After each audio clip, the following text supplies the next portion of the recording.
who I don't want Yeah, to say you were where. kind of like slamming the industry, saying, like, I'm so tired of people wanting other people to work for free. Yeah. I know. And then the next day I went and booked a movie, but I don't know if the movie's ever going to happen. And it's a lead and it's very well paying. And but I don't know because of COVID. It's now the second movie I've booked during the pandemic that I don't know if it's going to happen. Are we recording? Because I have some things to say about it. Oh yeah, we're recording. Okay. Yeah. All right. Well, the problem, it's very similar to the music industry, what goes on, in the entertainment industry, in the world of acting in particular, is that it's kind of like, when it comes to music, you've got like the few big record deals and the few, and then everybody else is a small fry, so now we have like, the major network studios, and then we have all kinds of independent things, which originally we thought this is going to be great because there's so much more work now, for actors, because we've got all these TV channels, all these independent channels like Netflix and Amazon. And even you've got all the different streaming services, and it's like there's so many out there. The problem is, then it's diluted. It's kind of like bands that are up and coming, and then they can't get recognized anymore because there's so many outlets. It's not like in the old days where there was just radio and you had your favorite station. Like, it's hard to even find music. Anyway, and then never mind getting paid, which brings me to, there might be, before COVID, there was more work, but then they don't have any budget, so. When it comes to movies, say you make a movie, okay? And they don't necessarily pay you a whole lot, but then you get back end on that. And if it does really well, what could back end in reality pay? For one line on a network TV show, I had one line on 2.5 Men. I paid, it's tens of thousands of dollars by now. I think my day rate was $600 a day back then. It was a union show. I think I worked maybe 3 days that week and didn't think anything of it. And it just that episode was huge. I mean, they played all over the world. When I was in Ireland the summer before last, everywhere I went, they're like, the 2.5 Men girl. I got a lot of mileage out of that. Yeah. So, but that's the other thing. I had never even heard of the show when I did it. But I want to stop you there because you just said that your day rate was $600 to go and read one line on a TV that's show. Union though. It's a union rate. They have to pay you that much. Yeah, but that's like that's the minimum they have to pay you. Yes, and that's what they all have these standards, and then you get residuals on top of it, which makes everything else worth doing. And it's not easy money. Like, it sounds very easy when I say it, but I probably went on 300 other auditions before I got that one. Yeah. So you do a lot of work for nothing. And, in the olden days when I started, before Instagram and reality TV and all these things came in and kind of infiltrated the business, it was all really great. Like, it was worth it. It was lucrative. Really worth it. Yeah. And then everything changed because, agents started to get cut out of the business, where for modeling, my day rate was $3,000. So, and then they could negotiate buyouts and all this. And then once Instagram came out and people had their own websites and things, people would just go straight to the artist and make a deal. And then next thing you know, people are working, for $150 instead of $3,000. And then, just working for the exposure. Yeah. Just to say they're a whatever model, Instagram model, whatever. Well, you see, and that's happened in the news reporting stuff. When we had magazines, I was getting, $200, $300, $400 an article. And then they went online and they were like, well, we got your name out there. And it's like, right, but I can't pay the rent with you got my name out there.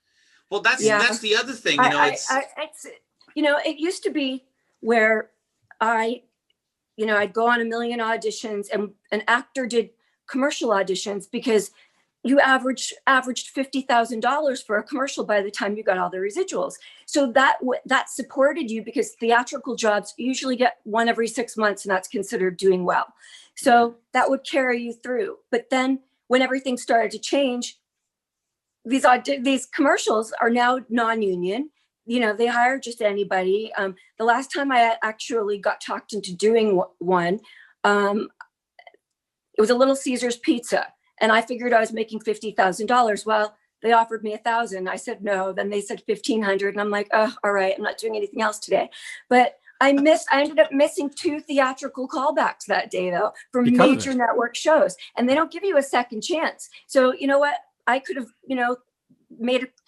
had a career-making role that day, and instead I wasted my time on that job. And that's why the job should pay a lot of money to make it worth your risk. A lot of people probably don't understand that. Unless you're in the industry, you wouldn't really understand it. Eventually I just said no, I just won't do commercials anymore because of that. Of course, now everything's different. Everybody's auditioning online, but but I want to bring it back just real quick to the journalism thing, just to get it out of my own system. But more and more people now start up their own podcast, start up their own thing, and they send it off to these websites, and they're like, hey, you saw my name on this. And I'm like, yeah, but you're not helping all of us by throwing out your content for free. If all of us stood together and said, no, we need to have minimally $50 an article or something, well, here's my whole take on it. Right. For example, my day job is I'm a top 40 radio DJ. Yes. And we're one in Montreal. I always have to say that for you. Yes. Thank you. At least if you say it, it's better. So my whole thing is that with starting this podcast, I wanted to be able to talk to people like you, Carrie, about cool topics like this and, behind the scenes stuff in the industry, talk to artists that I grew up loving. And I really started it as a passion project. I didn't intend it to become, replace my day job or anything. And I started to realize that oh, wow, I've been interviewing everybody for the radio station. I've interviewed everybody from Lady Gaga to Dua Lipa to Ed Sheeran, all these the top 40 major stars. Never once have I ever been covered in the press. I started this podcast. My Gene Simmons interview gets covered in Rolling Stone Brazil, and it gets picked up in so-and-so and all these different websites. And I thought it was so cool. But then I thought to myself, well, wait a second. My entire interview has just been transcribed in an article. That doesn't give anybody any reason whatsoever to go and click on my actual video or my interview and actually watch the content. Correct.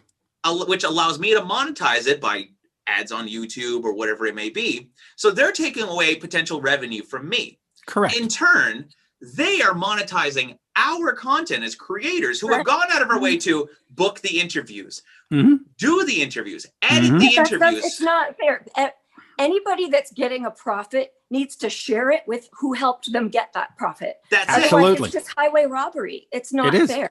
Yeah. So, and I've worked very hard. I'm aging myself, but almost 30 years now, almost. Yeah, no, actually 30, yes. By the way, I'm the oldest person in the room, so you're fine, both of you.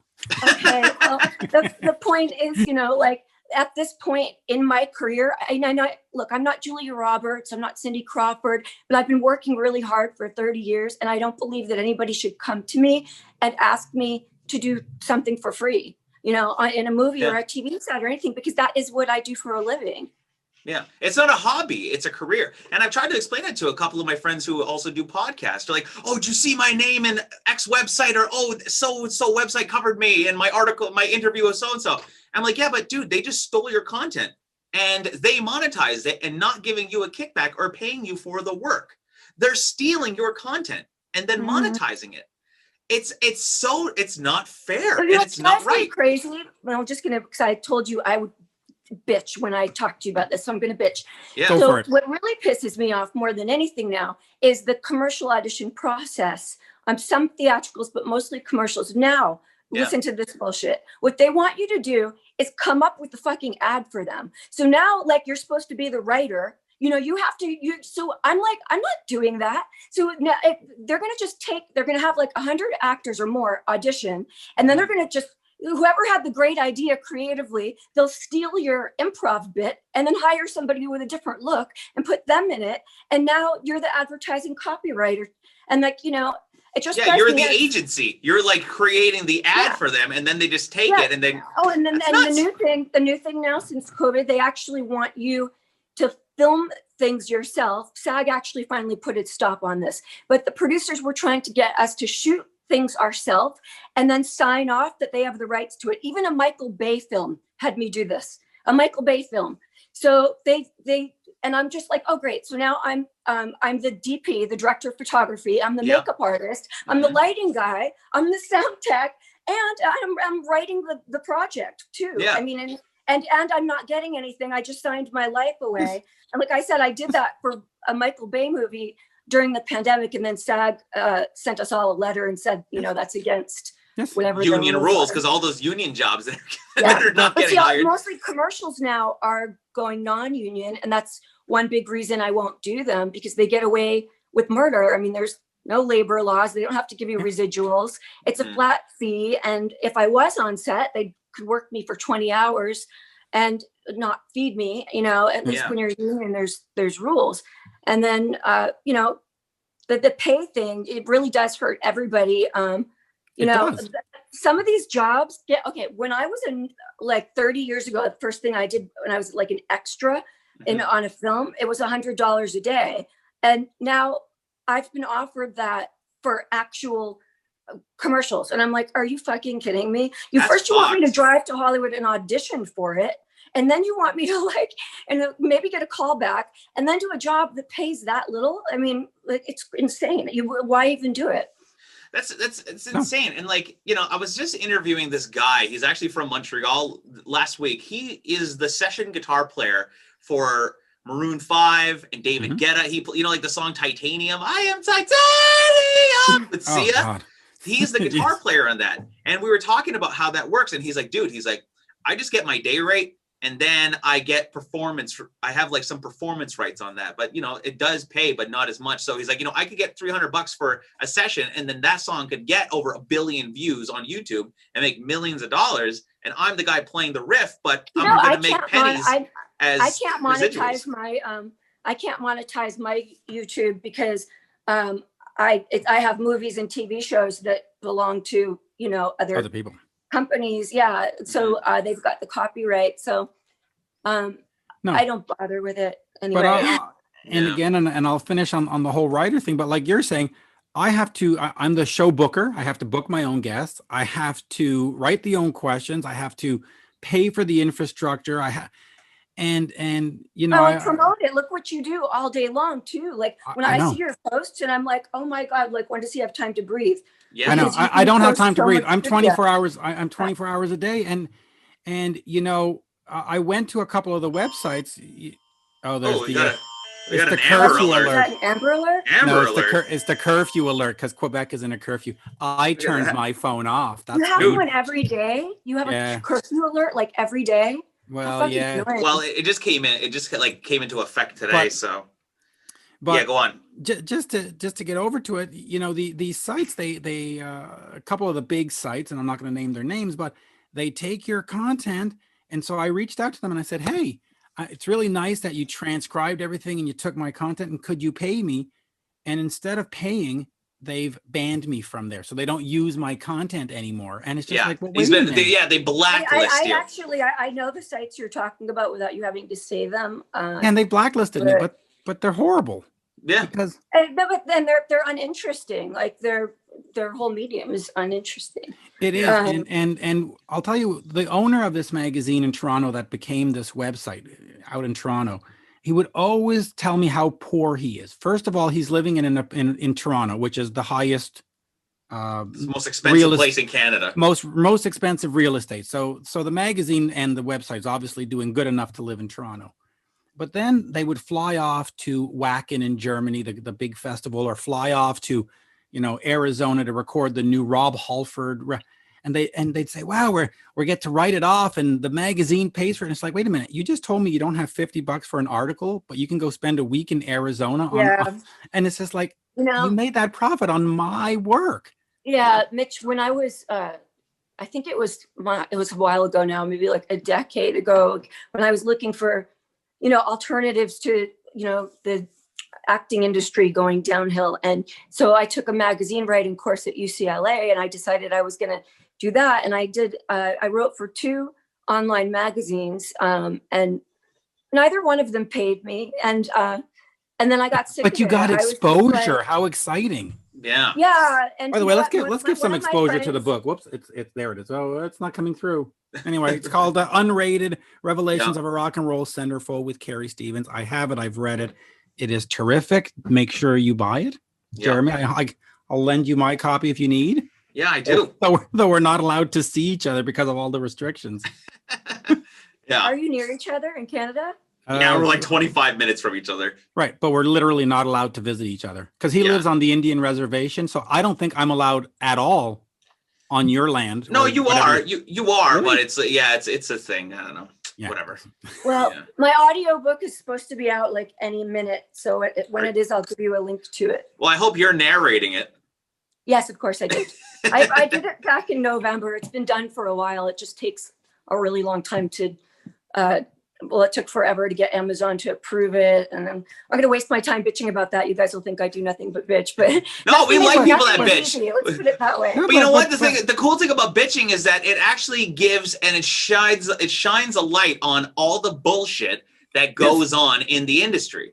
But and it helps people realize that it's not just superstardom and everything's all cool in the gang. It's like shit goes on and people get ripped off. I spent like all morning adding up all my bills and my overhead and freaking out going, oh fuck, I've got to like sell my house. And I'm going, I cannot work any harder than I work. I don't have any free time. Like I am always, of course the book and the audio book and all my self-tape auditions. And then I've got like all the, I have my normal life. I have to like clean the house and like do normal things. I have to like, I don't have a maid or anything. And I'm just like going, oh my God, like when I booked these 2 movies, and if they come through, I'll be fine financially, but I don't know if they will, because it's like, you don't spend your money before it comes in. And I know I'm not the only person in this position, but it's because of COVID that they're put on hold. But again, I'm going to tell you why everything's always in the favor of the very few major companies that have the budget. Now, the independent films, they don't have the budget to comply with all the COVID testing regulations. They can't afford to test everybody every day. They can't afford to hire a COVID supervisor to come and make sure they're following the guidelines. So that's why the first movie that I booked keeps getting postponed. They just don't have the budget to do it. The only ones that are in production are like, the major networks like NBC, Paramount, those companies. And just until like last week, they were considered essential. Why? Because they can afford to be essential. It's like, if you can pay for it, you're essential, which is, it's really not fair, but no. They were in really bad shape here. So they finally just put the kibosh on that. But, it's made it really difficult because there's such a shortage of work, at that high end level. And especially since COVID, like they're trying to hire less people. They're trying, so it all sucks. And honestly, back when I first started acting, there was no social media. Okay. I don't want to have to chit chat with people on DM all day long. That's my time. Time is money. It's work. And then I have all these people getting mad at me because, I love this one. Are you mad at me?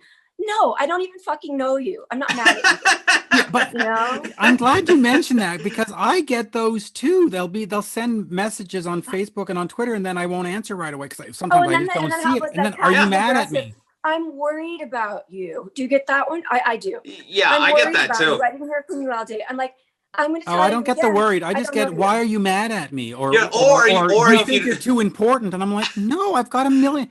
Well, dude, that's the thing. You don't reply to them, and then they send you like 20 minutes later. Sorry to bother you. Yeah, and yeah. What I get in the rock world. I like. There's somebody recently, and he's probably watching this show. But I told somebody recently, just email me. Like, don't text me because he texts too much. And I use my phone for self-tapes, for podcasts, I said, unless you know that I'm not in the middle of something, please don't text me. And again, this was somebody who, I don't know him personally. It was a business contact sort of person who decided he was more than a business contact and that he had the right to invade my phone all day. Yeah. And you know what? This is the thing. Maybe they want to like visualize me lying around in my lingerie eating grapes waiting for their call, but that's not my life. You know, chances are I've got other things to do. But and I'll tell you what I find is, for some reason, people write me as if I'm music Google. So it'll be like, hey, Mitch, did so and so play on this album? And it's just like, yeah, just dude, same look thing it with up. me. I post a couple of Eddie Van Halen guitar videos, and then I'm getting DMs saying like, "Hey, Jeremy, do you know if Eddie Van Halen used the flanger secretly on House of Pain?" Oh, and I'm like, I wasn't there. How about this? Because, you know, Eric Carr was my boyfriend and he died 29 years ago. And I have to be the Eric Carr encyclopedia. Now, don't DM me and ask me if he had a big dick or if he was freaking in the sheets. It's completely inappropriate and it's rude. And don't people think that perhaps I don't want to think about that all day? It hurts. It's painful to me. Now, I know when I'm going to do an interview that I'm about to talk about that. So I'm prepared. But I don't want it thrown in my face all day long in DMs. And, you know, every little question about him. And anyway, it's just bitch fest day. I should have. But you're right. And you bring up. I told you I was going to bitch, though. I was. Yeah. Hey, Carrie, did Eric Carr like Brazil? Yeah. Oh my God. Yeah. They like to ask me things that, never mind. I don't want to get on the Eric subject because then we'll be on it for 2 hours. For hours. No, but you do bring up an interesting point. When I write about, you know, on this day and somebody's passed away, I normally just write they passed away out of respect because, you know, sometimes it's a suicide and sometimes it's a drug. And I in my head think the family doesn't want to keep reading about he shot himself in the head or he did. So I go passed away and then there'll always be some dick that'll write and go, no, you know, he shot his head. I go, yeah, I know. Oh, you know, he was an addict and he was shooting up and he OD'd, bitch. Me making myself sound old again. I don't care. I'm trying to be respectful. The olden days when I wanted to be an actress, actors were put on a pedestal and they were unattainable. You didn't get to fucking write to them on social media and invade their DMs all day. Like you couldn't reach them. You had to write a paper letter with a stamp and hope it got to them. I don't know. I've got a love-hate relationship with that because I've met some super cool people that know what, you know, they're respectful. Yes. They write the very kind. They're not pushy. Those kinds are okay. But then, you know, and then you get the dick pics in the DM and you're just like, I don't have time for this. You know what? I honestly, I wish I didn't really have to do any of it. You know, I feel like it's such a time sucker, really. And it's like when you have to make, you know, this even as a writer, I mean, you have to make everything look so effortless and so easy. And then you get all these haters that hate you and, you know, like just because you're you and they have no idea like what you're really going through. Well, you know, it's funny you say that, talking about how you make things look effortless and you make it look so good, but behind the scenes, everybody's fucking struggling to make things as good as they possibly can. In this pandemic, there's been a massive influx of wannabe broadcasters and podcasters. And I cannot wait for all these people to go back to work and they stop saturating the market. And then you could actually let the professionals like myself and Mitch do the interviews and talk to the artists. Since my book has come out, my manager gets infiltrated with requests for me to do podcasts, and she doesn't listen to podcasts or watch them. And so I had to just take the job away from her. I'm basically like, from now on, don't reply, send it to me, let me research them because they're all very different. Some of them look like, you know, you're in your mother's basement, you know, with a camera, and, you know, some of them like yourself are very professional. And because you're also, you know, with your background and who you are, you know, you also don't want to be just getting interviewed by some creepy dude like, hey, so tell me about your titties. That's you know. She had that with a woman. It's an excuse to talk to me. Like if they literally use it as an excuse to talk to me and then never air the podcast because they don't really have a podcast. Yeah. And I learned this the hard way, so now I'm very careful. But that's it. Yeah. Let me just say one thing, and I'll to wrap up on the websites because I'm so annoyed with them, but I'm not actually annoyed with them. I'm annoyed with the writers who provide the content and go, oh, I saw my name in lights, because by doing that, well, they're all complicit.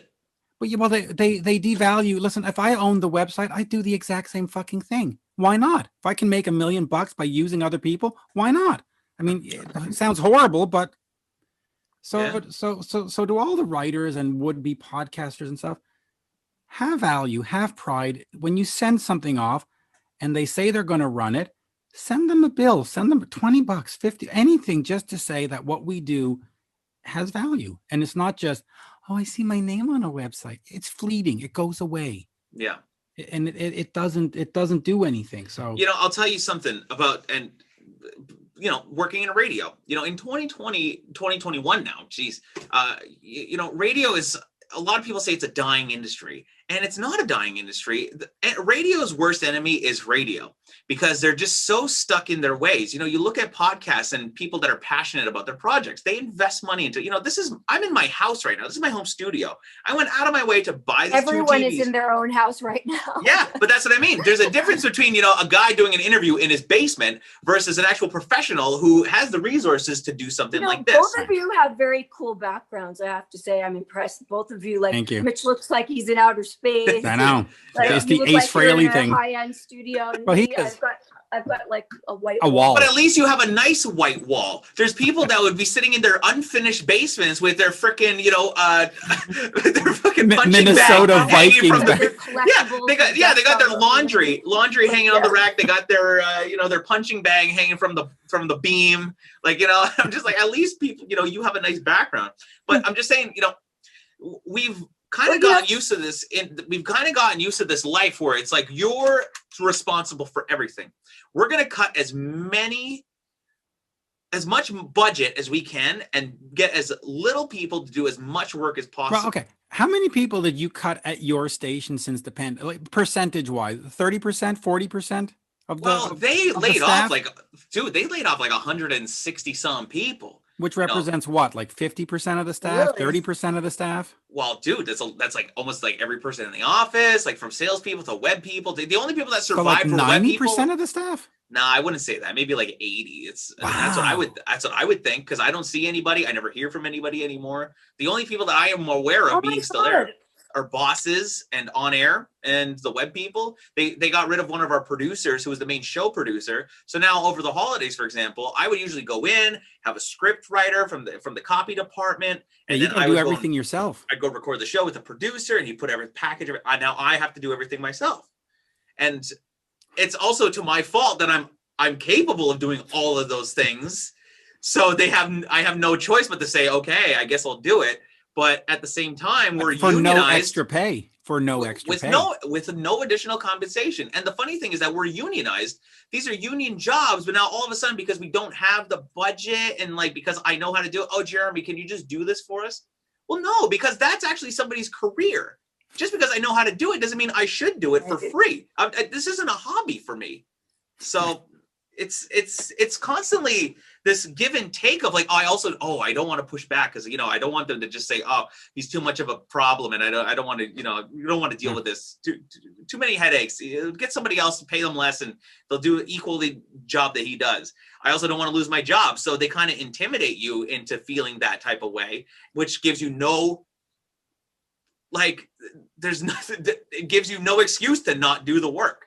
So it's like that in everything. I think at this point, you just through this pandemic, I think we've all learned something about ourselves. I know I have learned that I'm capable of much more than I thought. When I look back on this 10 months, almost a year now, and look at what I've accomplished, probably more than in any other time frame of my life.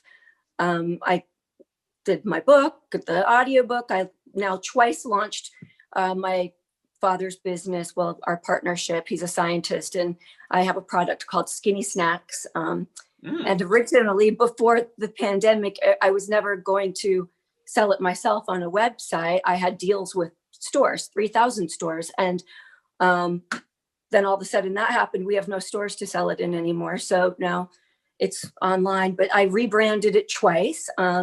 I don't do that for a living, but I figured out how, and it looks amazing, and I'm proud of it. And I saw that you mentioned that everybody on Facebook and Twitter writes you and say, "Hey, can I have a sample of this?" Oh, fuck. I'm so sick of those people. You know what else? You know, I know I'm a total bitch, and I don't have PMS. I swear it's not that, so don't say it. Because Jeremy was going to ask you for a box. No, I'm kidding. Off, though, are these people that cry poor, and then they'll write to me and they'll like beg me for, you know, the free skinny snacks and my free copy of my book and all this. And then 4 months later, they didn't read my book. 6 months later, they still haven't tried the skinny snacks that I sent them. And it's like, dude, if you're not going to appreciate it, then fuck off. You know, because I was like nice enough to feel bad for you and send it for you. And then you don't even have the respect to, fuck them. No. You know, not even say thank you or like I even received it. You know, it's like, I can't be so nice anymore, because then I end up getting mad later, like now.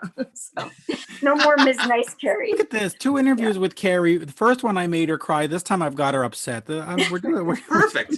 We're doing so well. Yeah. But you know. Mitch, you make them cry, I get them aggravated. Yeah, well. That's Jeremy's fault. He wasn't here last time. It's a good combination. Jeremy, any questions about the book, by the way? Yeah, Carrie, how big is Eric Schlong, and can you send me some skinny snacks?